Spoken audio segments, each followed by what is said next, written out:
Hello, welcome to another episode of the It Gets Better at Square podcast. This is your episode 3/24/19. This is the podcast about anything and everything in between regarding pop culture and the universe. I'm your host, Louis Beans, and I'm here with Mark with the mic. And dimensions. Oh, we can go to Dimension X if you want to. Oh, we're gonna go Shattered Dimensions. Well, Spider-Verse. Listen, didn't that just come out on the Blu-ray? Yes, I picked it up this week. Okay, cool. And I watched it yesterday, and I still instant collector's item. Go get it. Yes, I love that movie. I love Spider-Verse. If you have not watched it, I say watch it because it's amazing. Now's the time. See, you can enjoy the fact that 2 months? Not even 3 months anymore. It used to be 3. Now it's 2 that you can get the Blu-ray of movies. So go ahead. Well, Spider-Verse came out December, so it actually has some time in the theater. Oh, so it's 3 months exactly. There you go. All right, so bam, boom, there it is. Yeah, Sony's been doing that with a lot of their stuff, to be honest, because Venom was really fast as well. Well, see, Disney as well. They've been doing it with some of their movies as well. Yeah. They've been like right out. So yeah, good stuff, man. Good stuff. Where'd you pick it up from? Picked up from Target. Nice. Did they have any like bundles or anything, or was it just straight up? I got the HD Blu-ray, the 4K Blu-ray, and that's it. And it's a beautiful movie. If you have a 4K TV, I suggest the high def. Okay, gotcha. Because it's a beautiful movie. Yeah, that's one of the things that stood out about it was the art style, right? Yeah. Cool. So that's out this week. Make sure you check that out. Hey, if you want to see a bad movie, I could tell you about a movie I saw on. What is the name of that website? Shout Factory TV. While I was trying to participate in Super Sentai Madness, this is a special event that website is holding, which is their equivalent, I found out, of March Madness. Yes. And it's going to be going on from March 23rd until I think they said the 15th of April is the last time, because they're having alongside this event, they're having a contest where you can basically participate in the bracket and vote for your favorite Super Sentai monster. Okay. And they have a list, and I can read them to you. Witch Pandora from Zoo Ranger, Emperor Bacchus, Wrath of O Ranger, Reckless Dash, Emperor Exhaust of Car Ranger. So that must be Turbo, right? Yeah. Car Ranger. Car Ranger's Turbo. So Dr. Saejima of Mega Ranger, Captain Zahab, I get you. Of what is that? Ginga Man or Ginga Man? How do you pronounce that? Ginga Man? No, it's G-I-N-G. Yeah. So they pronounce it Ginga or Jenga? It's Ginka. Gotcha. Ginka. And Grand Witch Grenadine of Go-Go 5. Yeah. Don Dolnero of Time Ranger, and the Org Master of Gal Ranger. And so you can basically go to their website, which is they have a specific one. It's what is it? Shout TV Live. Okay. And that has like the brackets at the top, and then they'll show you where they're at currently. And so they have it every few hours or something. They'll show the screen where you can go to, or they should have the link on the page somewhere, but you can go. Yeah, there once you go into the website, it's like the first thing that pops up saying, the madness. Yeah, it's the first thing that pops up on the website. Gotcha. So you can go there and you can vote. And they're having a marathon on Twitch. And so participating in this, though, it gets you eligible to win in something called a $200 shout, like a Shout Factory shopping spree. So you can I assume a bunch of the products that they put out, you can, I guess, choose from, or maybe they'll have a grab bag or something that equals $200. But anyway, it's free, and all you have to do is participate. So you get to watch some cool Super Sentai, and maybe you might win something. Yeah, that's cool. That now is on their Twitch channel, which is also Shout Factory TV. So you can go there, or you can just watch on the website with the Twitch window open. That's on that site. So do that, man. Enjoy some Super Sentai. Yep, it's amazing. The one that pops out of my head that I saw yesterday was Car Ranger, and it was the first episode where the team learned how to turn the cars into, I guess, giant size. Yeah, to fight one of the monsters. So it was that the entire episode was weird. there was a chubby monster with an angry face whose head was like inside of a diving suit, but his whole body was the diving suit. Yeah. And it had little windows on it. And it was just like they couldn't beat him because the lasers from their weapons would bounce off of his suit. And so he ran out of energy to stay giant, which is a thing in that version of the show, I guess. Yeah.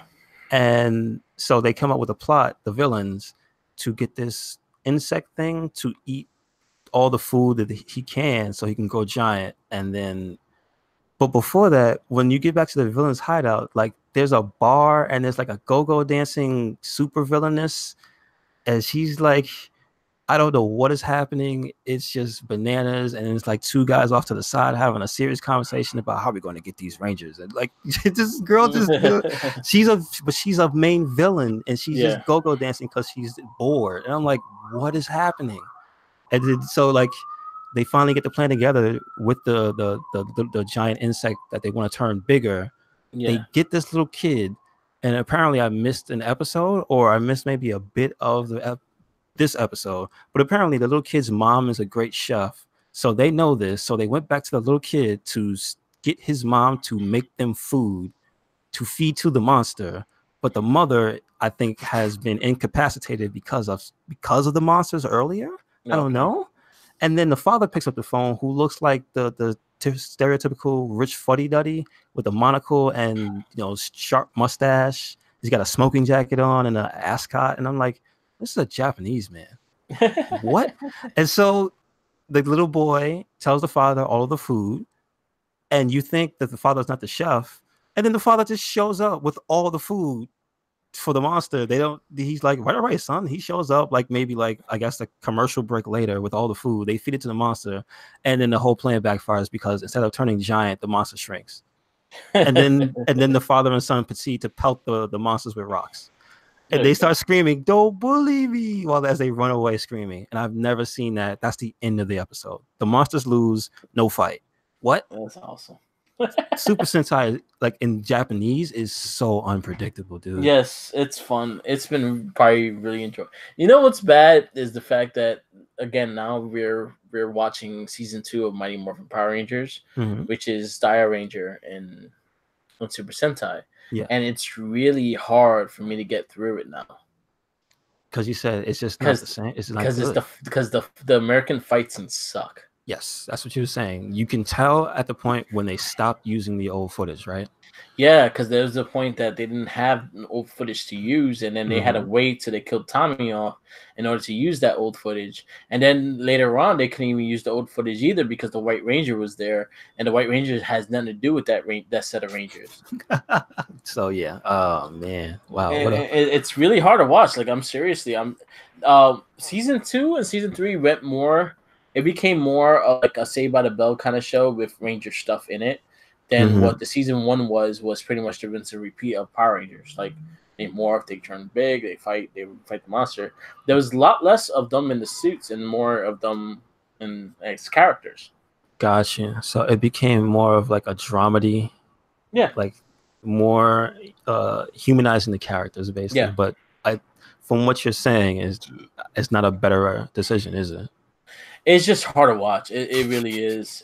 Like, honestly, seeing the Green Ranger suit and how baggy it was and how ugly it looked. Wow. Seeing them do like movements that don't make sense. Like, Kimberly will run and jump with both legs up and then do nothing with that. Or Jason will do a full back flip and like with a drop kick that don't make sense and how he landed on his feet. Yeah.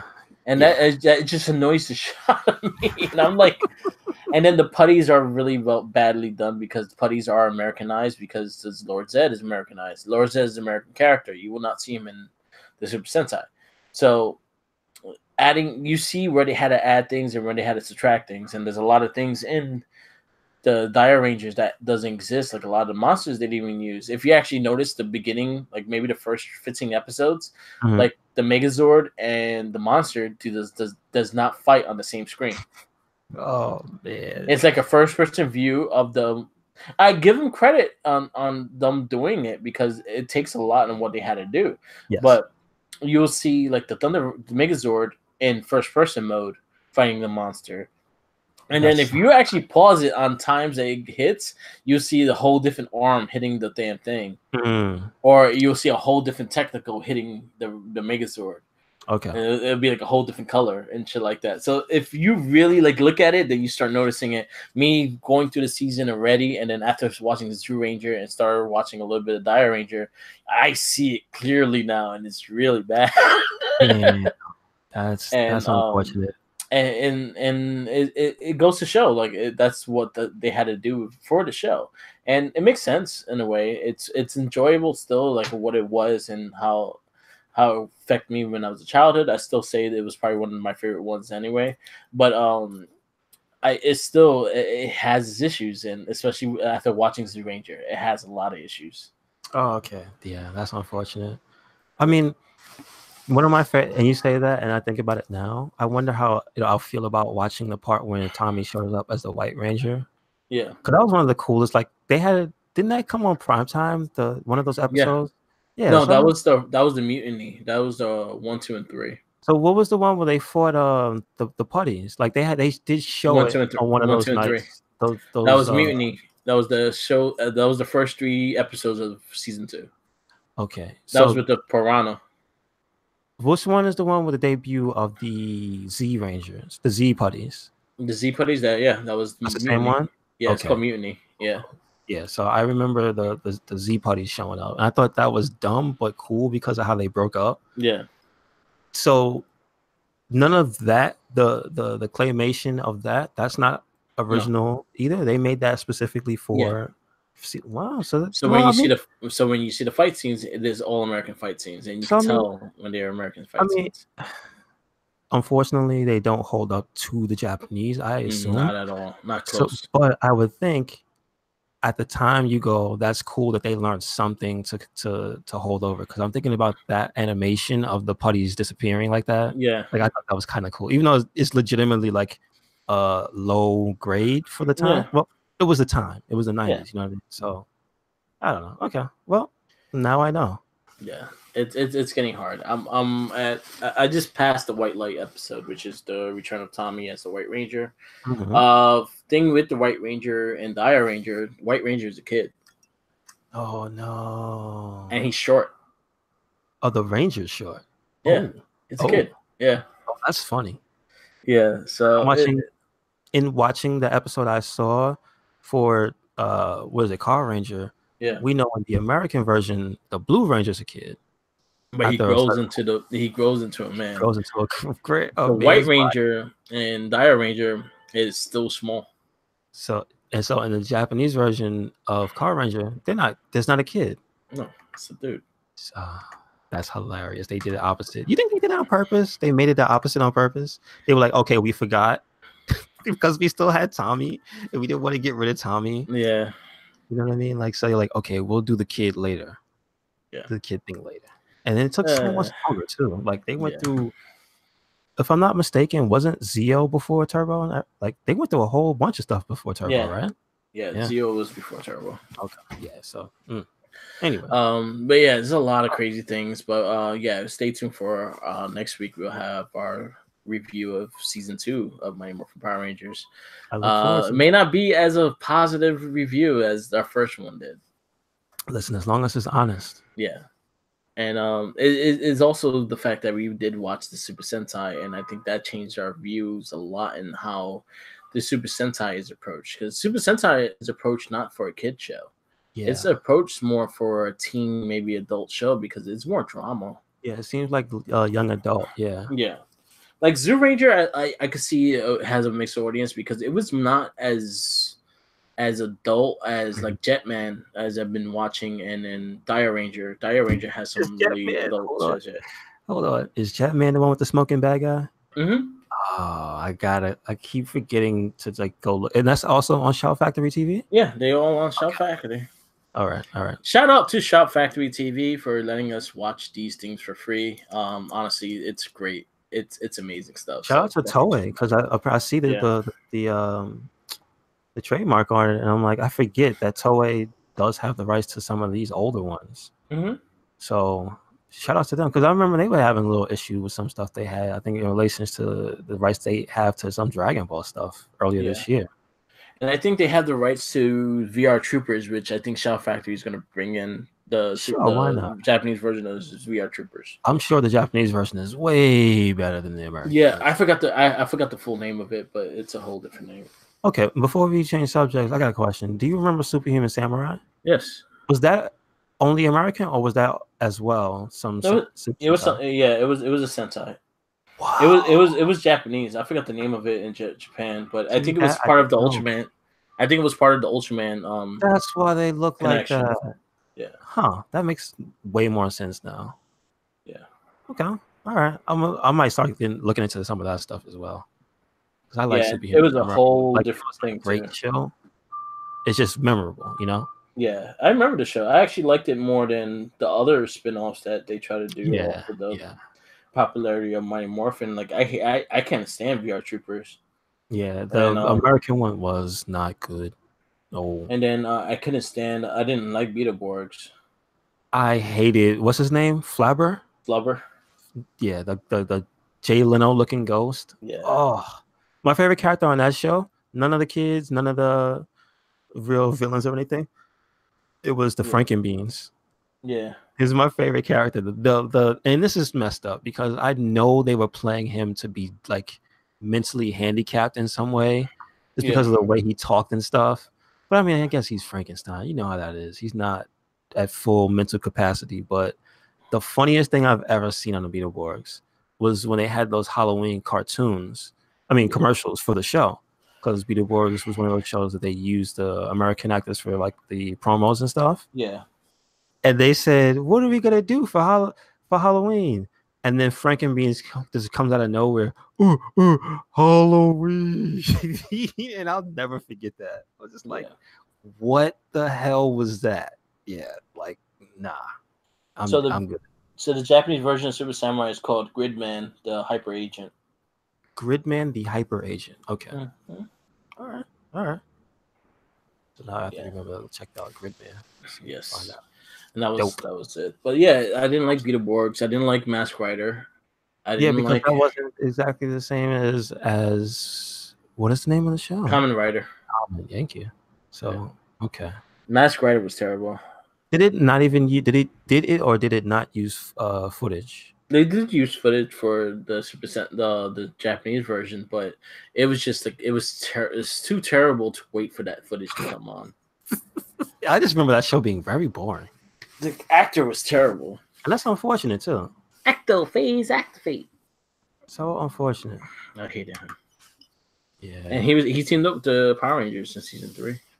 But that's true. He whipped their ass too. Mm-hmm. I remember that. That was unsettling as a child. It was like, no, nobody can beat the Power Rangers. No, he just did. So, yeah, it is what it is. Also, damn it, there's Super Sentai and a lot of something else recently I was checking out. There's like a lot of older like fighting games and stuff, and you'd be surprised the influence that a Super Sentai had on like fighting game characters and stuff as a whole.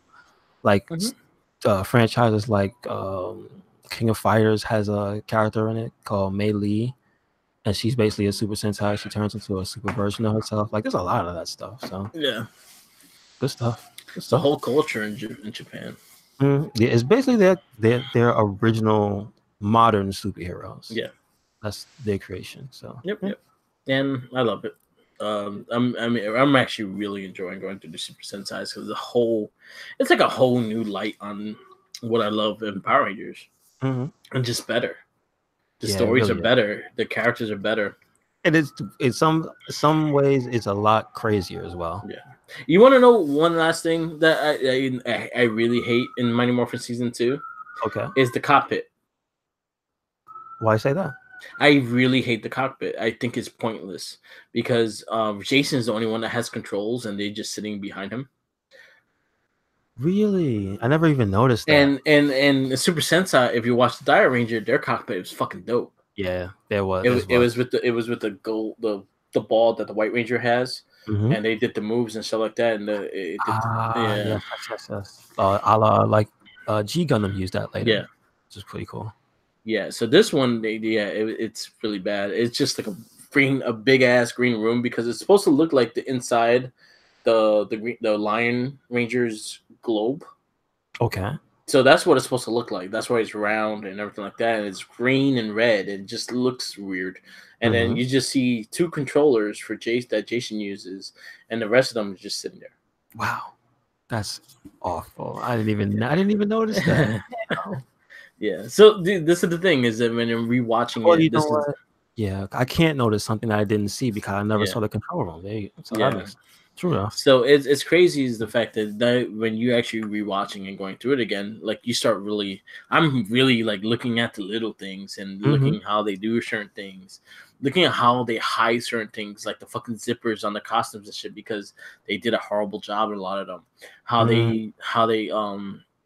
they got rid of Jason, Trini, and Zach and had voice actors for them, that they were never outside the suit. And when they were outside the suit, it was old footage that you'll see Zach in dreads in one scene, and then you see him with the flat top in another scene. I can't believe you just said that, and now I'm going to definitely have to go back. That's terrible. Please. Yeah. Why did they do that? Ooh. Wow. That's bad. Wow. Yeah, and it's very noticeable, and that's the thing. It's really bad that the fact that it's very noticeable. And I think they could have did a better job of hiding it, but they did a terrible job of hiding it. I mean, I want to know the story now. Was it budget constraints? Was it time? They wanted more money, and they weren't getting it. They were kind of leaning towards Tommy being the full star of it. So basically, they kind of was pushing him to get back into the series and everything like that. Jason just took, like, honestly, when Tommy became the White Ranger, Jason just got demoted. Like, oh, you're not the leader no more, even though you did all this for all these years. Tommy's the leader now. That's true. Fucking Zordon's a dick. I hate Zordon. We have such hatred for Zordon. Like, Zordon is, like, if you really watch season 1 and 2, you see how useless he is. What was he at one point? He was supposed to be a ranger before the head of time. He was supposed to be an ancient warrior and stuff like that. And then he to save the world, he got locked in the chamber and shit. So that's what it was. Okay. Yeah. I always thought, was he like a space wizard or something? Like, what was he? He's a floating head of knowledge. But he was actually one of the original Rangers, I guess it is. Yeah.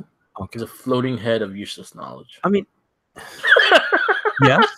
But at this point, I get it why they made him that, because now thinking about Zoo Ranger, having the show is about the ancient Rangers, like they're all supposed to be ancient. So I guess that's like the only thing they hold over, really. Yeah. It's, him.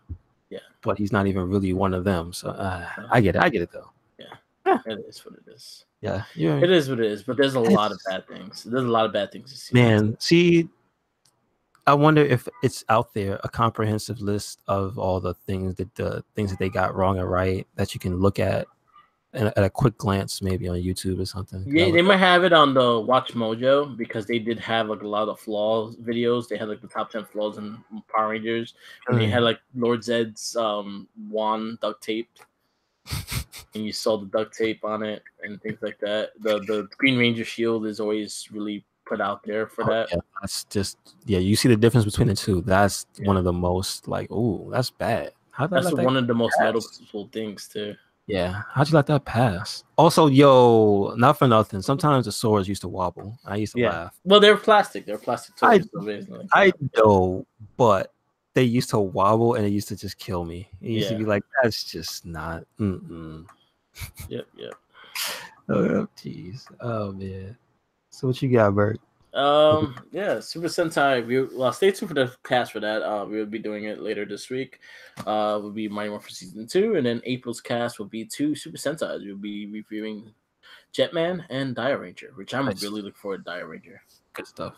I'll make sure to catch up with that, and I'm gonna make sure that you at least check out a few episodes a day of this marathon. Like, it's on. Make sure you check it out, because it's just there. It's just gonna be showing random ones pertinent to the contest. So. Yep. You get to see a very big, I don't want to say smattering, just like a nice spread of episodes to go through. Yeah, definitely check it out. Well, see, we can go to talk about some good news. Yeah. Because we talk about Sekiro, before we close the show out. But we want And to talk about something that's really big news because we were talking about it last week. It made the cover of the podcast. If you want to call it that. The Judgment news. Shout outs to Judgment and Sega for doing the right thing. We had said yes, that's the best course of action, but they pretty much were like, we're not gonna not put the game out in America. That's just stupid. So what is the team RGG? Basically the Yakuza team. Yeah. They put out a statement that they will be replacing the actor in the game and the model for the character itself. So not just his voice, but the physical, the digital model of the guy in the game. Yeah, so that's how they're going to do it to be able to put the game out in the US. Yep. Although that does not, I don't know if for their own region, that I don't know if they'll be doing that there. I guess so. See, I don't know how that works over there. If they, for them, if they just gonna just say no, screw you, you're banned. But I hope not. So maybe they'll do that for themselves as well. Because remember, they don't even sell the game in Japan anymore. That was it. So I guess until they do this, they can't. Yeah, and if you do find it in Asian markets, they fucking raise the price like that crazy. Was another thing. Yes, that was like an article like a few days after they said the prices of the game were skyrocketing. Yep. Because it was no longer on digital, so you couldn't buy it that way. So, like J&L, like we know them for many years. They used to be in Chinatown, not in 6th Avenue. They have it for sale, but they have the China version of it, and they're selling for $99. Damn. Yeah, there's been some outrageous prices. I've seen it as low as like $5 more, which would be like, $70 maybe. Yeah. And then I've seen it all the way up to like $400. Yeah. In the same span of time. And it's just like, that's ridiculous. Cut that out. But people will go crazy over it when things like that happen. Like, this is what you turn it into a collector's market. So yeah, I would just like, I guess I'm not playing. If I had to pay that much for it, I'm like, yeah, that ain't happening. But like, now we have confirmation also that there is no delay. Yes, it's still. So if you pre-ordered it, you get it when you pre-ordered it. Like, you're gonna get it. Yep, I got mine pre-ordered and I can't wait for it. So that's very good news. Like, to anybody who put down money for it. So be happy you're gonna get your product. Yep. And I'm excited. I believe the date is the 25th or the 23rd. I know it's 20 something. 26. 26. Okay. Yeah. So that's gonna in June. So that's a while. Like 3 months or so. Hopefully, it's not gonna take them too much work to do all that. But it's good news again. Yeah. People said they wanted the game. Hey, they didn't just say no. Well, I don't think it's gonna affect the American one that much because I guess they just had to really adjust the guy's look. Other than that, it's a whole different voice actor. Because they have the dubbed, and the American one is gonna be dubbed too.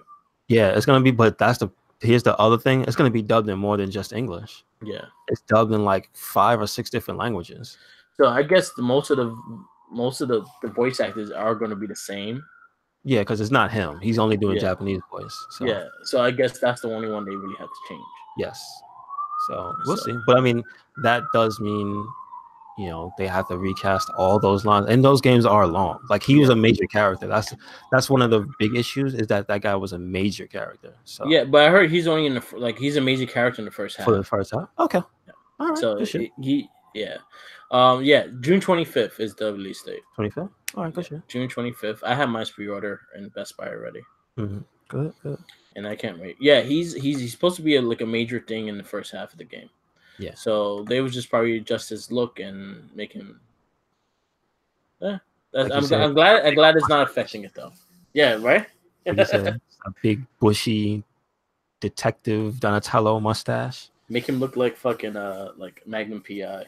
Ooh, the big bushy mustache. For some reason, his suit has chest hair on it. Why? You didn't need that. Yep. He's so different. He grows the chest hairs outside his suit. Man. And his forearms are hairy. Through the suit? Yeah. Really? All right. Where's his butler at? One thing I'm excited about. Oh, damn. I just went blank with it. There was something I had in mind. Oh, yeah. New Sidebot. Yeah, man. That shit looks amazing. New Sidebot was like, All right, so they had like I think it was C2E2. I believe that's the event. Yeah. Yeah, C2E2. Ed Bloom was there, and they kind of gave a preview of, I guess it was the story arc. Yeah, they did have like another teaser for the story. And then they accidentally oops. They went ahead. Yeah, they went ahead. They showed the slide too early. Yeah, they did it on purpose. But yeah, they wanted to get people hyped. That's all. And then when people was like, who that? And then like that, if I saw Maximilian's reaction to it, and that was actually really dope. And then he did another breakdown video like for the stuff that he's doing in the thing afterwards. And it sounds like pretty cool. And that character looks like he might be really good. Yeah, he looks like he's a fun. That was one of my favorite characters in 10. Yeah. I like the new Saibot in 10. Favorite characters. Yeah, I like the new Saibot in 10, and I also liked him in the older ones because he was just pretty dope. He was a Shadow Ranger. Yeah, he was a Shadow Ninja. The cool thing though was when you find out the lore wise that he's like the original Sub-Zero. Yeah, that was I think murdered, and he somehow came back in Outworld or something like that. Yeah. So, but he's supposed to be bonded with another ninja. I think he's bonded with Smoke. Yeah, in this universe, not the original story. Yeah. The original story is some other shit. Well, after 10. Yeah, after 10 is the one where they switched everything. But like he bonded with Smoke. Yeah, he bonded with Smoke. Yeah. So this one, it doesn't seem to be the Smoke one 100% because when they show them standing next to each other, you can see it. I don't think it's Smoke. It's just straight up black and not the gray ninja with the smoke coming out of it. It looks like the original Sub-Zero. It looks like the MK9 one, if you remember that one. It was like the Noob Saibot that we know. Yeah. And then whenever he would call a clone, you could see it was just like a shadow. Yeah. So I think they've gone back to the shadow, but who knows? It could be Smoke. Who knows? Yeah. Or it looks like the original Sub-Zero. You mean the black one, the other one? Yeah, the solid black one looks like the original Sub-Zero. Yeah. I see what you mean, like the classic, the look for the actual outfit. Yes. Yeah, it looks just like that. But you do hear the intro. He's talking to Sub-Zero, and he's like, I think he said something to the effect of "Mother would be proud." Yeah. The other one doesn't like you, like because the other one doesn't like him because those two, Noob Saibot and the current Sub-Zero, are brothers. So. Yeah. So I think thought that was dope. Yes. His moveset. Yeah, it looks sick. It looks really sick. And the other thing they showed was Shang Tsung is being played by the guy that played him in the movie. I think it's Terry. I forgot his last name. Oh my god! Don't make me look up because that's the original dude from Part 1. Your soul is mine. Yeah. But yeah, they pretty much made him. Oh yeah, that's right. You ever try to spell Shang Tsung? Guess what? Don't use an S. Yeah. It's not the first letter. Shang Tsung? Yeah, it's a T. Oh, Sung, yeah. Tsung. Yes. So yeah. It's not what it sounds like. No. Yes. But I'm happy and they also announced that he will be the first DLC character. He is the first DLC character. That's dope. I'm happy about that. Kari Hiroyuki Tagawa is the guy's name. So usually he used to go by Kari Tagawa. That's what I know him as. But he was famous in Showdown in Big China. No, Big Trouble in Little China. That's where they got that's where Ed Boon said he got the design from, but he's not the same guy. Yeah. That guy, I forgot who he is. But this one that they are modeling this Shang Tsung after is from the was it 1995 movie? Yeah. Not the big, but they might have a nod to that guy. I mean, let's be serious. Mortal Kombat 1, that he literally looked like that version of Shang Tsung. So yeah, they haven't shown what his I thought he was in that movie. I thought he was in Big Trouble in Little China. He himself, that actor, he might be in the movie, but he's not Shang Tsung. He doesn't play Shang Tsung in that movie. No, he doesn't play Shang Tsung, but Shang Tsung is in the movie. Yes, Shang Tsung and Ray, they're both in that movie. Because I remember him being in Ninja Turtles. Side subject. Yes, that guy. Yes. Yeah, Ninja Turtles did a version of Big Trouble in Little China in the show, and he was the voice of the ghost. Yeah, that looked just like the villain, the villain of it. Yeah, so I wouldn't be surprised if any of his since they're paying homage to a lot of the movie related things and a lot of the stuff that they got their inspirations from, I wouldn't be surprised to see either a costume or the DLC or the attachments to customize him to make him look like the old Shang Tsung. I wouldn't be surprised. So we'll see. But that's also that's pretty, he's a pre-order. He's a pre-order costume too. So it means, pre-order the game, you don't have to pay for him. But if you don't, you probably won't get them until they sell them. So, I got the collector's edition. So you don't have to worry about that. It's coming. I'm still like, I'm paying for it. Very interested to see what Shang Tsung's moveset's gonna be. But dude, Noob Saibot looks amazing. I can't wait for the rest of the. We didn't get to talk about the other two. They revealed Kotal Khan and Jackie Briggs. And that he got his ass handed to him by his own trailer. That's hilarious. Yeah, that was really funny. Him down. Jackie Briggs is Jax's daughter, I believe it is, or it's his daughter. And Kotal Khan, he is like one of the forgotten leaders of Outworld that was like supposedly in the extended lore, quote unquote, he was like locked somewhere in the first Mortal Kombat by Shao Kahn. Yeah.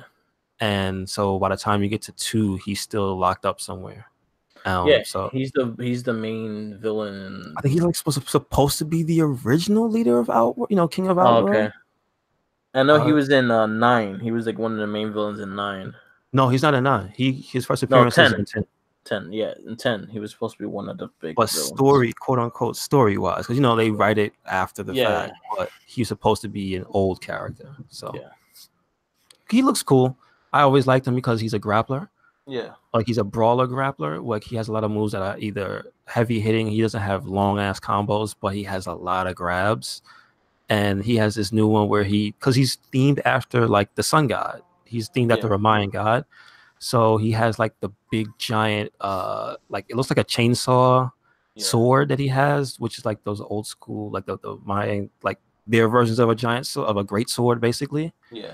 And so he has a move where he like saws you back and forth. But that thing was just like, first of all, how is he so strong that he can saw you and you just standing there, getting sawed? There's nothing on the back of you holding you in place. He's just sawing you while you stand. It's kind of dumb. But he can also turn into, I think, a panther. Some people was like, is that a frog? Because it looks, some of the things has the stripes, like a poisonous frog on it, which is funny. And he has a move where he does the see, I don't know if it's real because none of us were alive during Mayan times, but the ritual you supposedly hear about where they cut you open and let you bleed out. Yeah. To like cut your heart open, and he has one of his command grabs. He holds you over his head and he slits your midsection and then just lets the blood rain down on him. It's gross, but in a Mortal Kombat game, it's pretty awesome. So he likes your blood. He wants that blood. Yeah. So he gets stronger. Blood for the blood god. Yeah. Oh, funny note with Shang Tsung. He was one of the Ninja Turtles in the first movie. He was one of the stunt. Oh, the actual actor? Yeah. The Kara Tagawa, right? Yeah. He was one of the stunt turtles. Gotcha. Yeah. I think he was Leonardo. Okay, good stuff. Yeah. Dope. Yes.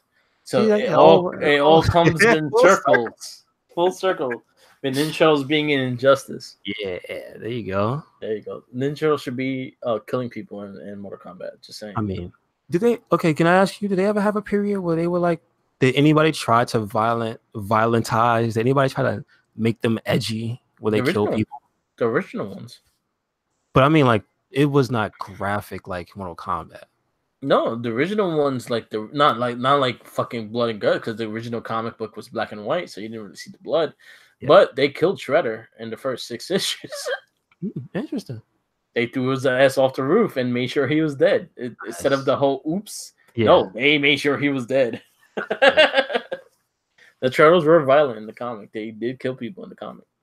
Yeah, I'm just saying. Oh, room for DLC season 1. I'm just saying. There's room for them. Damn right. That's how you do it. Just put them all with the red headband. That's it. Yeah, all with the red headband, and Mikey like puts the blood on pizza. Oh, and he eats it. Do they really do that? Jeez. No, I'm just saying.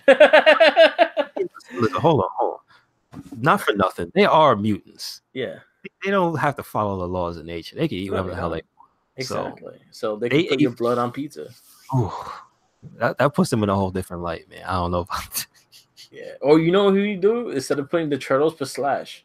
Or put Usagi Yojimbo. You had that idea before. Yeah. It was like I had Usagi Yojimbo for Seiko. Oh, Sekiro. That's true. That was my idea for Usagi Yojimbo. Was like, you see, all you gotta do is put bunny ears on him. Yo, and you got Usagi Yojimbo. Now here's the thing. Before we get into Sekiro, I didn't know it was multi-platform. Yeah, I thought it was a Sony exclusive. No, Sony has one that's exclusive to them. That's the Ghost of Tsushima. Yes, right? And that's coming out like a lot later this year. Probably not even this year. Probably next year. See, that's not even a stealth ninja game. That's a samurai game. So they can have that. But like I thought this was exclusive, which I'm happy to know it's not. So that means PC stuff, you're gonna get some crazy mods. So there's hope. If you ask enough people, you might get a Usagi Yojimbo. Yes. So, but then again, he was a ninja. He was a samurai. I know. I'm just saying. You have a katana. They can do some stuff. Yes. But yeah, that was I think that one's the one that everyone got confused with, was that game with this game, because they kind of look similar in ways. True. Yeah. Like, it's also it's kind of in the same period. So yeah, the Warring States period. Like but you know what? To be honest, that's kind of the only period of Japanese history that anybody cares to like talk about, because they don't want to talk about World War II. No, they don't want to talk about what they were doing. They were the bad guys. Don't forget that. Yeah, and they lost. Yep. They don't want to show the bomb coming to them. They don't want to do that, but they don't want to show what they were doing to people. They were listen. We forgave the Japanese society because they were committing like atrocities against humanity when they were joined up with the Nazis. Don't forget that. Yes. They were joined up. They were bad guys at one point, and now we celebrate their art. So technology. You can change. Basically, you can change. Yeah. But don't forget, they used to do all types of fucked up stuff. Like, we can go into Sekiro now, but like, just I see the inspiration in a lot of like Japanese like mythology. Yeah. Their mythology is very graphic. Yes, it is. It's very violent and very like gore heavy. You know what I mean? Mm-hmm. They describe a lot of things in very descriptive detail, and lots of people either lose limbs or heads. You know what I mean? And you know, segue to Sekiro, your main character loses your arm. So, and also I was saying to a friend earlier about Sekiro and Devil May Cry 5. I'm like, what is up with this trope? It happens all the time. I want you, because I'm telling you now, I want you to think about it the next few game cycles. Just try to keep what's new coming out and see what ends up happening with the main protagonist or the main hook, because gaming has a trope like movies. Yeah. For some reason, there will always be two games that come out with one thing that is super like they share between them in common. It's like, what did you really? Come on, you couldn't think to not have a game with a man missing an arm. Yeah. But think about it. The plot of Devil May Cry 5 is Nero's lost arm. Yeah. And Sekiro is literally the gimmick of the game is your arm. Yeah. So it's pretty much two bionic arm games. Well, basically two bionic arm games. It's different time periods. It's hilarious. Yeah. They have nothing to do with each other and they don't play alike, but it's just like, it's like Deep Impact and Armageddon. Yeah. It just always happens. So this is the year of the prosthetic arm. Remember that. Yep. Don't think that nobody didn't care about you. So if you have a prosthetic, video game companies are recognizing your disability. That's crazy. Who's that? Not Scott Steiner out here with dirt bike. See, this is what happens. As soon as it gets hot, as soon as it gets like a little bit warm, the dirt bikes come out. Yep, and then they get arrested. How'd your kids have to right? And then they get arrested, and then they're not outside no more. Not in this neighborhood. They don't get arrested. Because supposedly dirt bike's supposed to be illegal in New York City. Supposedly, you would think. Yeah, but they just let to rough ride all up and down this avenue. Just terrible. Yeah. Stop, drop, open up shop. So how you like Sekiro? Oh man, it it is one of the most tense games I've ever played because you can die at any moment. Because if you try to get into a fight with the wrong dude, you will get cut up like quick. The lineage of the game is Tenchu, not Dark Souls. Don't listen to any quote unquote, 5-star streamer. Don't listen to the guys on YouTube that tell you, oh yeah, this is a Souls game. No, it's not. The only thing it has in common is when you die, you lose something. Or it has like checkpoints that let you teleport. Like the bonfires. That's about it. There is no weapon upgrading. There is no stat screen. There is no RPG elements, really. There is no souls. Like when enemies die, they just drop money. They don't drop stuff like that. You get experience. Like you get experience for killing people, and that you can't even really determine how much. You can't really see how much individually you get. So how souls is very deliberate with showing you how many souls you got. You know what I mean? For like the number that appears on the screen in the corner. Like none of that. The only thing similar is the money. Like there's a separate level up gauge that basically only equals points to unlock stuff in a tree. It is not putting individual stats into your character to level him up. Okay. There is no character customization. This is a story. This is not an open-ended, story where it's your character, the hero of time, your character, the hero of souls, blah, blah, blah. You know what I mean? Yeah. The Ashen one or whatever you are in Dark Souls or Bloodborne. This is not that. This is a contained story. This has Tenchu lineage. This has the composer from the original Tenchu games is on this soundtrack. Ooh, this game is being published by Activision, who has published Tenchu games in the past. From Software has done Tenchu games. I believe they've done at least 2. Like one that it has their name on it, and one apparently that they helped with. I believe it was like the PSP game that was like a kind of like a not an HD remix, but like a remix of the Wii one, which was like that was their attempt. That was the Tenchu team's attempt at streamlining the game for the Wii. Yeah. And so they eliminated a lot of the mobility and stuff in favor of like hiding inside of things and on top of things. And in the shadows, you turn into like a complete black shadow. Like there's a lot of cool things and a lot of not so good things because it had the waggle and stuff to fight, which was awful. Yeah.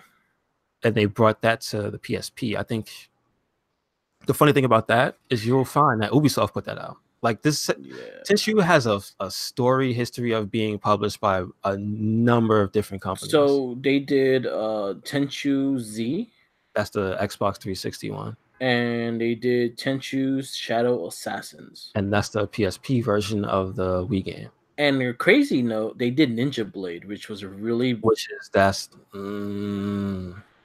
you'll see a lot of that in this game. Shout out to Matt McMuscles, formerly of the Best Friends. That's he has his own channel, which is Matt McMuscles. He did like a little mini deep dive into that game Ninja Blade maybe like a month ago. Yeah. And you can see the lineage from that game to Sekiro. There's a lot of stuff in there that it streamlined, they carried it over. Yeah. But that game was super heavy with QTEs. That's why. Oh yes, I remember that. Super QTE game. It was all. Yeah, 99% of the bosses ended in QTEs. Most of the stages had QTEs to get by. Like, yeah. Like I thought I was gonna get into a fight, and then like, oh, press A. Fuck, what the hell? Yeah. And the fighting wasn't fleshed out as well as any of their, later games. But they do have a great they have a great list of games they have done before. So. And also, there's a series called Otogi. That's a Japanese game, Japanese theme. Like you're one of the gods. I think it's Raiko, and it was brought out for Xbox. And there's 2 of them. I played this. Fun. It's fun. I never played the first one. I played this. I have the second one. I did play this. Hey, Mark, do you own an Xbox? No, I don't anymore. Okay. Because there's a problem if you do. I have to check mine because apparently there is I don't know if it's I have to look up the exact term for it. I think it's a transformer, like a capacitor. Oh, okay. In the system that supposedly explodes and leaks. Oh. And this is universal. It's just a matter of when. So pretty much everybody who still owns an Xbox Like they have the onus to go on. It's apparently to get rid of it is super easy, and then the only thing it controls is the time. Yeah. I think it's something related to like the clock. So supposedly there's an easy tutorial to cut it out, but apparently it can explode and leak all inside the system. So that's not good. So people, check your shit. Check your Xboxes. This is for unfortunately some of the consoles and some of the things that we bought, like the PSP. PSP batteries are another thing. People are saying they're starting to explode or whatever. If you got PSP batteries, throw them out. It ain't worth it. Throw it out. Sorry, Sony, you fucked up. They have a crazy lineage because I'm actually looking at From Software and He's done a lot of stuff. That's not just Souls games, and people do not refuse to give them credit when they keep saying the lineage of. I've heard people once again, this is one of those things I'm going on a mini tirade about because as a person who plays the games, that these people call bad because they are too hard for them. Yeah. Because they cannot spend the time because they didn't pay the money. When you get a game for free, you don't have the investment as when you pay your own money. Yeah. Again, that's kind of the problem I have with listening to anybody review a game and taking their advice with any type of realism. Yeah. Is just that you didn't spend your money on this, so you're not gonna find a way to play even if it's not the greatest game. Yeah. Because the value of the game means nothing to you because it was free. Yeah. Like From Software does not have the best track record from like old school games. Like a lot of their old school games, they're either obtuse because of the control schemes, or the difficulty. You know what I mean? Like they have a series called Kingsfield, which is notoriously difficult, but that's where Dark Souls came from. Yeah, I remember Evergrace. I actually remember playing that. It was an alright game. It wasn't that bad. It was difficult, but it was attainable, good difficult. Like these games kind of make you earn it. Like you're gonna earn your win. Yeah, they've never. See, that's the thing. They've never made games that are easy. Yeah, Armored Core is hard. Yes, like, I like those games too, and they're really hard. I mean, like the old school one. Like they got better at it with like 4 Answer, where they started making it fast and more accessible. The original Armored Core games are some of the most impenetrable games ever. I like them because the soundtracks to this day are better than a lot of video game soundtracks. But like, I wouldn't recommend anybody play them unless you're literally going to take the time to learn how to play the game because they're hard. I'm surprised they did Steel Battalion. Steel Battalion, yeah. The Steel Battalion was fucking ridiculous. But they did the other one though. They didn't do the good one. No, they didn't do the big controller one. They did another one, right? They did the second one. That's not good. It's with the Kinect. Bad. That's real bad. Yeah, it's real bad. But yeah, they have a lot of good stuff. I might pick up that game eventually. Like I said, there's no rush because it's a single player game, so you won't miss that. Hey, everybody's playing it because who cares? You can just sit down when you want to and play it. My recommendation for this game, though, to anybody who's picking it up for the first time or curious, like if you're a fan of Souls games, don't buy this game if you like Souls games. This is not a Souls game. Yeah. This is not a game where you can, I'm just gonna stand here and parry this enemy, I'm gonna win. Yeah. Or I'm just gonna roll through everything. Or I'm just gonna, jump off the map and go. This is not that type of game. This is not that game where you build your character up to be this. By the end of the game, you're throwing like infernos at people and slamming the ground with a giant gut sword. This is not that game. It's a stealth action game. That's what it is. And people, and it's hilarious to watch. So-called streamers and YouTubers and shit just bash their brains out trying to fight everything in the game. It's hilarious. Yeah. Because nobody I have seen, period, with a big fan base known for playing video games has said anything about Tenchu, which is like that's how niche Tenchu has become. Yeah. It sucks, but nobody remembers it. So here we are with a brand new game in the series with all the trappings, all the lineage, all the little, hi, remember Tenchu? And nobody remembers it, and they just go, Souls. Yeah. And they're not playing it like a Tenchu game, and they're dying. Yeah. Because, again, just to reiterate what type of style a Tenchu game is, it rewards patience. Mm-hmm. And you have to learn the mechanics first before you can go fast. Yeah. Because you can't.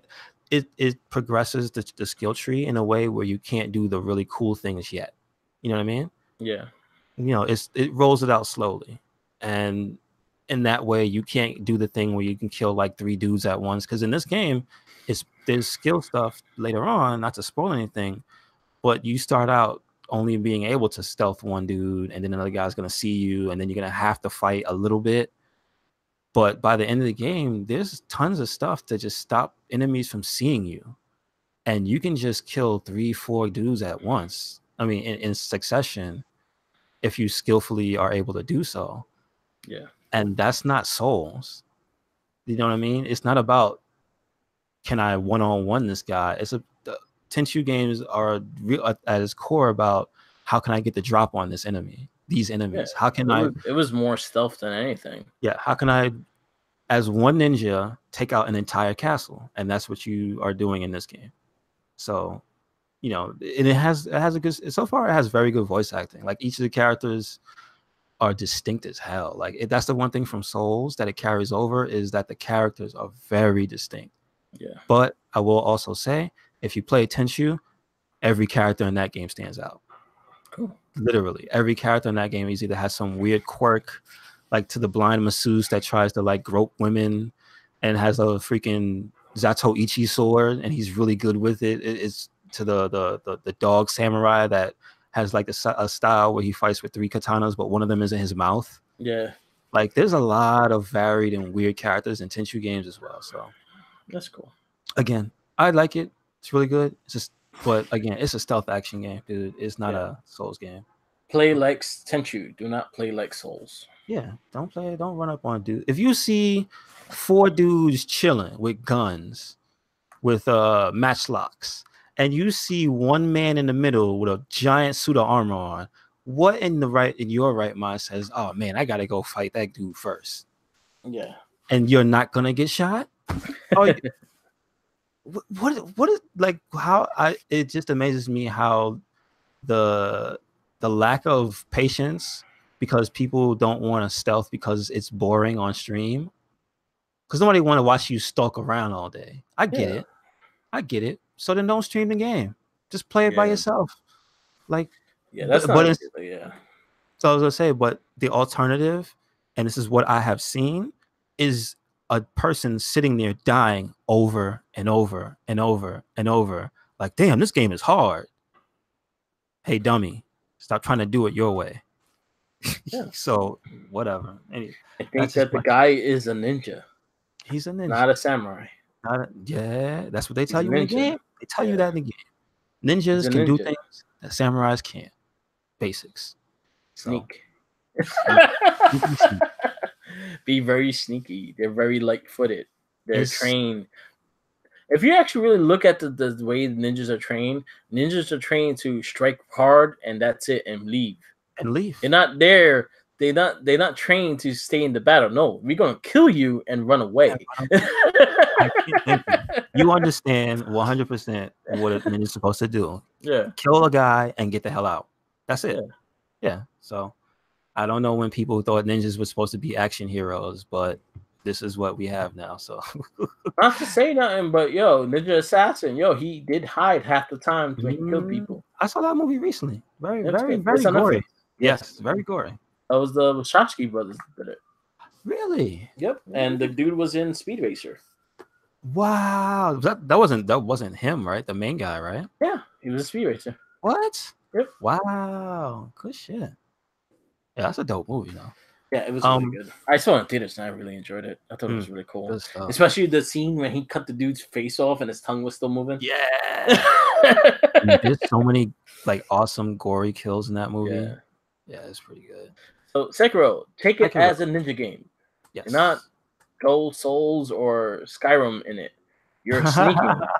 Yeah, and there's no need to grind it. Like patience. Yeah. It's the culture we're in. It's the culture. Here's how bad it is. I can see from even trying to get you the wiki to give you the information and stuff, like the lineage on the game. Like your first things you see, Sekiro, 40 minutes So far, I died to a boss 40 minutes. Like somebody's dying to a boss 40 minutes. This one, I banged my head against it. Like there's the Google reviews. This game is hard. I can't believe this is the most hard game I've ever played. Like Souls game I've ever played. And it's just like you keep seeing soul. Shut up. Just show some patience. This is going to be the name of the podcast of today. Sekiro is a ninja game, not a Souls game. Yeah. It's gonna be the title. It's just sad. Sneaky, not no tacky. No, wait, the anniversary. R.I.P. to the guy who played Choppy Your PP. Yeah, he passed away. R.I.P. Damn, I forgot his name, but yeah. No Choppy Your PP. Sneaky. No Choppy. All right. Damn. Yes. I picked up Division 2. Well, it was given to me because my friend wanted me to play Division 2 with him. And so far, he has not been on once, which I knew was going to happen. That's why I refused to buy it. It's all right. Like, I feel that I don't care about Washington, D.C., and they could all burn to hell, so I don't care. So they'd be like, oh, there's something going on in Washington, the White House. I'm like, and? Yeah, I get you. I played the demo. I was like, here's my 2 cents is it's very fun to play. Like the shooting is very good.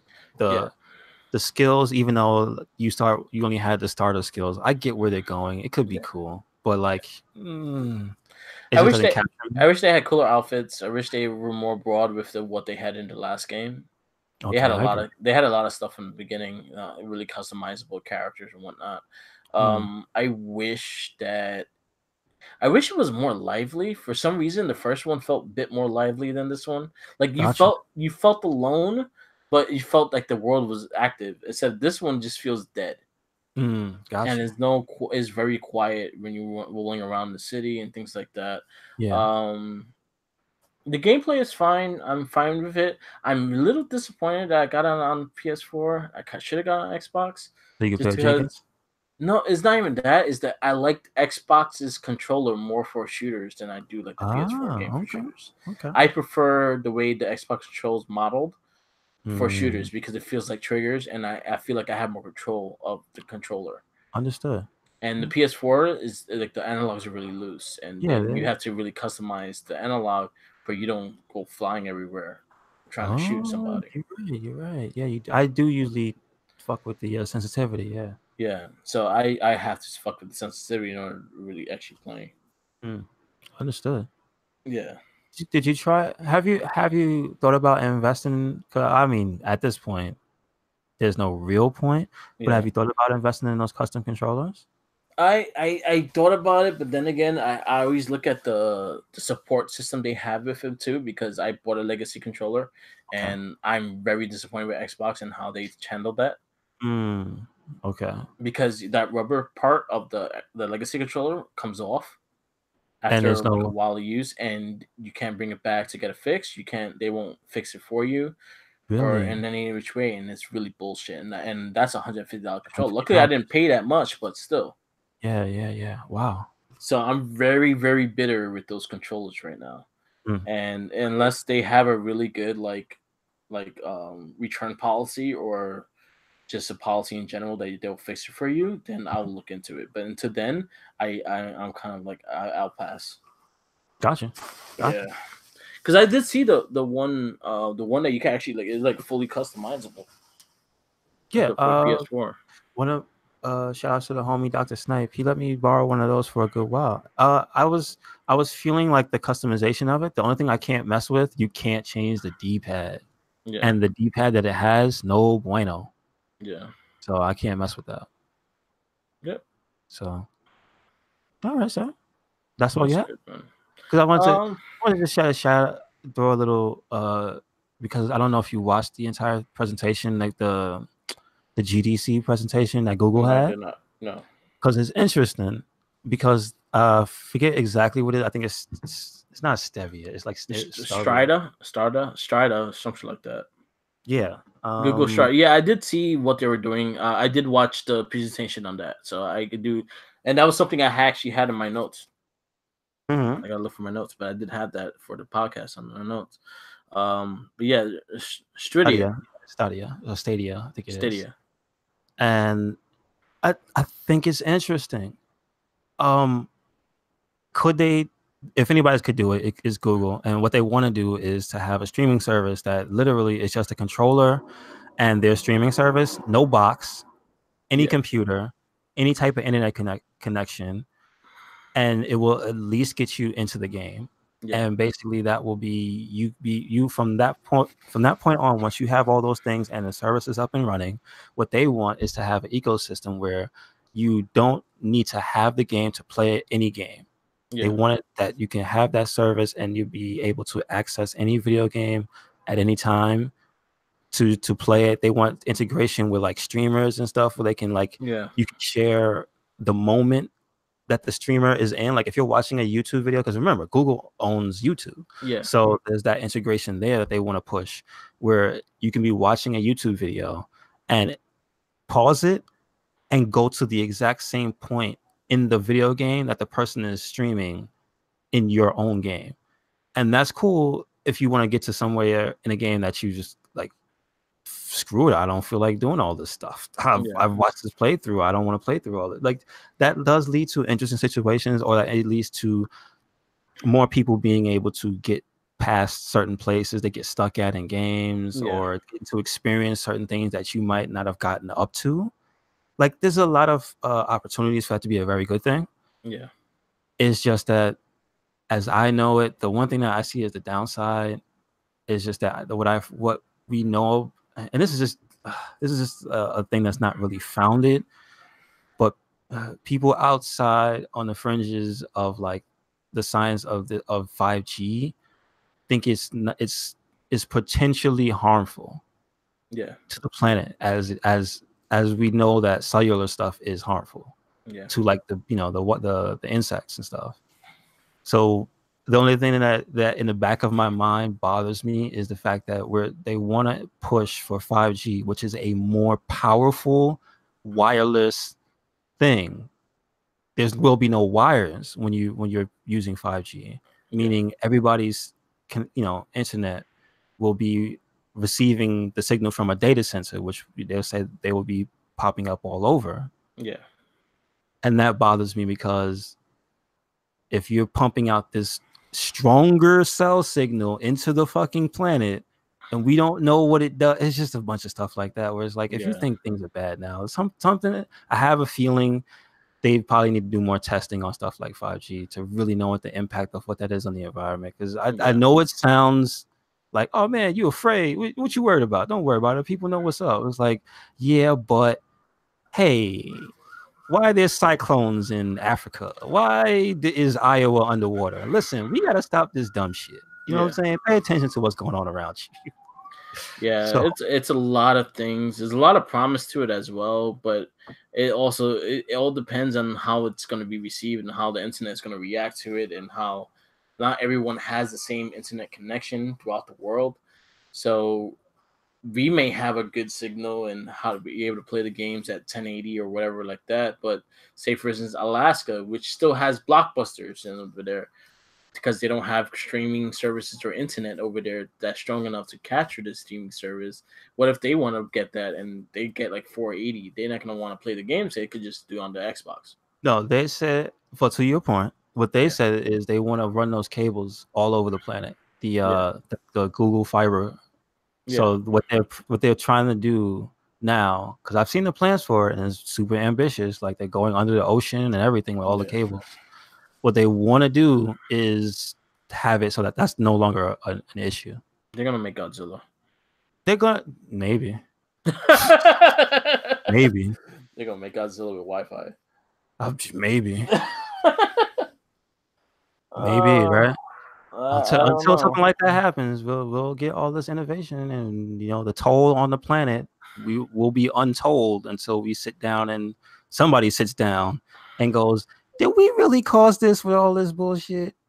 Nah, it was the people. It was the people. It was the people. There was their pollution and all, but in hindsight, you see the fiber optic wire like exploding. Yeah, little by exactly. little, and then the little iguana gets hit by it, and all of a sudden wakes up and grows. Like, we see how these movies work. Yeah, exactly. There was been warning this shit since the 50s, man. And man's hubris will be his own destruction. Oh man. So, but I mean, it's an interesting thing. It's super interesting. Like, if this becomes a thing, the way they want it, anybody could play. Yeah. Because they've been testing it, and some of the people, I believe it was Jeff Gershman on Giant Bomb, was like, people have told him that they have had substandard connections, and it's fine. Yeah. And if you hear that, all right, well, that's fine. That's good. Yeah, and I heard like you won't get 4K. Yeah, that's the thing. They're talking 4K 60 for like the max right now. Yeah. And there's somebody on supposedly there's a joke, but I think it happened. Somebody said 8K is in the future. So they're already talking about 8K. Whatever happened to 5K? No, they went to 8. But so they want to do double. So they've already got a roadmap for the future of what they want to do, which is fine. But as of what they can do right now is like, at the very least, they can get even a bad connection. You can get like a playable game. So I want to see it. I look forward to it, because they say no computer upgrades necessary because it's streaming, meaning you can use your same junk machine you have now. And also because of that speed, because of the data sensors, your internet speed will be less of a factor. But I assume that it will also be less of a factor if you're playing a single player game as well. So with all that said, I'm interested. I'm very interested. It's curiosity. Like it'll be interesting when you see it develop more. But right now, it's still in the loose ends of things, and there's going to be a lot of issues as well. Like there's always going to be issues, so we got to see where that goes from there. But it is an interesting concept. And Ubisoft is on board from day one. So Ubisoft is on everyone's board. Hey, listen, they're like, "Hi, we're on here too." Listen, once they found out they weren't going to get bought, they started going everywhere. So more power to Ubisoft. Yeah, they still making solid games. Because them getting bought would have been terrible. Because you know who would have bought them? ZeniMax. Yeah. I know EA had shares in them, so. God, if EA would have bought, EA did have shares in Ubisoft, so if EA would have took the majority stake in Ubisoft. Yep. Other news: Disney is developing LucasArts gaming again. Really? Somebody said it's okay to make the LucasArts games again. Yeah. They canceled all the studios. Yep. Damn. All right. So EA's little by little losing the Star Wars license, and Disney's going to start putting. But what Disney's doing is they're going to get the best of the best to make the games. Hopefully, please. Under the LucasArts because thing. As much as I like Disney's products, they have been one of the worst when it comes to video games for their own products. Because we even brought this up. They have not taken advantage of this having all this stuff. We have all the good games, all the good Marvel games. Yeah. Like there's not been a top, like literally Spider-Man is it, and that's not from a Disney studio. No. So we'll see. Let's see. Hopefully they do right by that. Yeah, I think LucasArts having their own studio, maybe they bring back some of the old titles they had. Maybe they'll actually do more focal points on Star Wars games, because that's a whole world that we do want games of. We just want good games. I just don't give them a pass, because I'm saying they closed LucasArts Studios. So they closed it just to open it again. Yeah. Good job. So yeah. They got to learn from their mistakes. So hopefully they get something good with it. And this also marks we've passed the what would you call that? The acquisition date. Yeah. So they have everything now. It was on the 20th. They said it was. Dudes is all happy and like, yay, we got our stuff now. People took the money and ran. They did not want stock, which I thought was funny. So that's it. They've confirmed that they have all their properties. They haven't put out roadmaps for what they're going to do. So we don't have word of everything yet. Yep. So Simpson, Fox is finally official. Yeah. And it's like I said, it could be a good thing. I hope it's a good thing, because the things that we like come from Disney. But again, when you get that big, is like they start to make some anybody makes bad decisions that affect a lot of people, and I hope they don't start that shit now. Yeah. Because people are losing jobs. That's also the other thing. That was one of the big things. They are shutting down a number of studios. Yeah, they're shutting down numbers of studios and things like that. I think what they're doing, Simpsons is going to still be under Fox, as in they keeping the same people under Simpsons and stuff like that. That's not going to really be touched. They just own the rights to it. So what they're going to do is when they have the streaming service, Simpsons is going to be exclusive to the Disney Plus. Oh, okay, good stuff. So they're not really fucking with the Simpsons in that state. Kevin Feige is control of all of Fox Marvel properties. So it's the same person. Yeah. Okay. So he's going to be the head of the studio. He's going to be the head of charge. He's going to do what he wants to do with it. He's going to keep who he wants to keep. Deadpool's not going to be touched. Deadpool, Ryan Reynolds, and they all have an agreement that Deadpool's going to be Deadpool. And really? he's going to still be rated R. After the second one, he was done. Well, Disney was like, "Hey, we still want you. Here's money." Good. Yeah. And can we come on? Did you hear about the rumors about Gambit was going to be a rom-com? Yeah. God damn it! A Channing Tatum rom-com? That's what I wanted. Look. Hold on. Listen, when you get the actor that's good at something, I don't mind if you make the movie a part of the thing that they're good at. Yeah. Channing Tatum is good at romantic comedies. He just is. He's funny, charismatic. You know, he's a handsome dude, but like, Gambit's my character, man. Like, he's supposed to be charming women. It's in his nature, you know. So that would I'm double sad now. Yeah. I hope they make Gambit. Please make Gambit. We'll see what happens because that Phoenix movie looks like a dumpster fire. I gave up on that series of X-Men. I'll be waiting until it goes back into the hands of more capable people. Anybody can like those X-Men movies if they want to.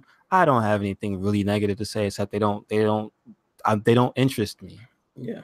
I sit there and I'm like, I don't really care. So what happened with that is like Fox, the one that Fox didn't believe in is the one that fucking they made the most money. And then the ones that they tried to put all their money into just were that sucks. You know what that sounds like? Anthem. Did you know that Anthem was one of the number one most downloaded games the month that it came out? Yeah. People just don't learn. Yep. You can sell them a burning dumpster and people will buy it because they saw the name BioWare in the package. That's all I gotta say. I'm gonna keep it to that. It's true. Keep it to that. Sadly, it's true. It's dangerous. It's dangerous to do that. That said, I mean, how you feel? You think this is a good thing finally? It's a good thing, but we still are a long way to see what they're gonna actually really do with Fox and the whole merger and things. Mm-hmm. So, again, a lot of that is going to be on their streaming service, and that's where they're pumping at. They own a big part of Hulu now because Fox own a big quarter of Hulu. Mm-hmm. So, like I was saying last cast, I think it's going to be something that they're going to integrate the Disney Plus into Hulu. That'd be a good thing. Which I think is great, especially if I'm just already paying for Hulu. Mm-hmm. So if I get both of them, maybe for an extra couple of dollars, I'm fine with that. Does that mean Disney owns SmackDown? Disney does not own SmackDown. Okay. The Fox News and the Fox TV networks are still Fox's, so they don't own that. So who the hell? So what is SmackDown a part of? Well, they're part of the Fox Sports 1 network. Oh, it's part of the sports. No, sports branding. They don't have the sports branding. So Fox, like Fox 5, Fox TV, Fox FX, and all that shit. All this, the only thing that Disney owns the rights to is all the shows, like all the shows and movie studios. Yes. Okay. And movie franchises. They don't own the actual channels. Okay. Good stuff. So now I know. Yeah. All right. Well, we'll see. We'll see what the future holds for this stuff. Hopefully, good things, right? Because we don't want bad movies. We don't want bad. We want good stuff. Still want one more Hugh Jackman. Ryan Reynolds wants it. I wanted to. Just saying. Hugh Jackman, stop your shit. He keeps fucking with him at every Deadpool movie. I want it. I want it. Just show up. Just once.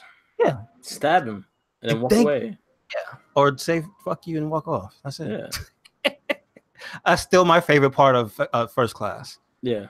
part where they go to Argentina, I think it is. Yeah. And they find the Nazi. No, he's in a bar. Yeah. That's before they go down to Argentina and kill the Nazis. That's where Professor X is looking for people to join the team. Yeah. They found Wolverine. Yeah. He's like, fuck you. Makes sense. Shit. All right. That's it, Mark? That's it. All right. Well, thank you for listening. This has been another episode of the It Gets Better, I Swear podcast. You can make sure you catch us on YouTube. That's where these go up live. And when they're archived and edited, you can find them there as well. Also, make sure you find us on SoundCloud. That's where this podcast, all of our previous podcasts, and you'll find Merc with the Mike's podcast.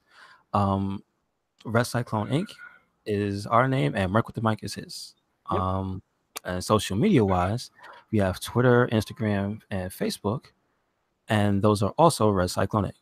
Yep. We also have a Tumblr and a WordPress. Make sure to check those out. Those are updated weekly, so you'll see the podcast up there. And on Tumblr, you'll see it. It's basically lots of gaming centric, lots of comic centric, but you'll also find our podcast and the YouTube playthroughs. They go up on the Tumblr as well. So if you don't want to just hang out on YouTube, you're a Tumblr person, because I know you are. Y'all out there. Yep. If you want to watch on Tumblr, watch us on Tumblr. No excuses. Yep. And Merc, we're gonna catch you. Yeah, Instagram, SoundCloud, the Merc with the Mic, the Wrestling Babble, the Morphin Cast, and the RedCycloneInc. It Gets Better, Swears there. You can also check us out on YouTube and Twitch TV. That Merc with the Mic. Yes. I've been doing Devil May Cry. I'm probably gonna do WrestleMania stuff, so I'll probably do some 2K19 and Fire Pro Wrestling. There's gonna be a lot of more content coming up. Nice. I want Kofi Kingston versus Vince McMahon in a death match in Fire Pro. Right. Exploding cage death match. Yeah. Mine's outside the ring. So. Yeah, make sure you check out all of that content. We got a lot of stuff. Like, you go out of your way to find the other people. There's some stuff there that might make you be like, oh, this is entertaining. Like, check out this podcast. Yeah. Listen, you got no excuses. You know where it is. Do it. Yep. All right. And thank you for listening. This has been another episode of the It Gets Better, I Swear podcast. We'll see you next week. Peace. And always remember, follow Jenkins. Because he got them sandwiches. We got the sandwiches. He don't got sandwiches. He's not supposed to have sandwiches. I forgot. No bread for that. You giving him shit. He just sitting there looking sad at the council, like, why you just give me the meat? And he's like, listen, you know the deal. The deli man listens to the RedCycloneInc podcast. I mean, It Gets Better, I Swear podcast. That's right. He's not using excuses. Exactly. All right, y'all. And watch the new Sidebot trailer. Yeah. Oh, yeah. Why not? That's probably like second to Johnny Cage. That's probably the second best trailer. Yeah, it's so good. Yes. See, they doing it the right way. Those characters are hype. Yep. They really are. All right, y'all. Peace. Peace.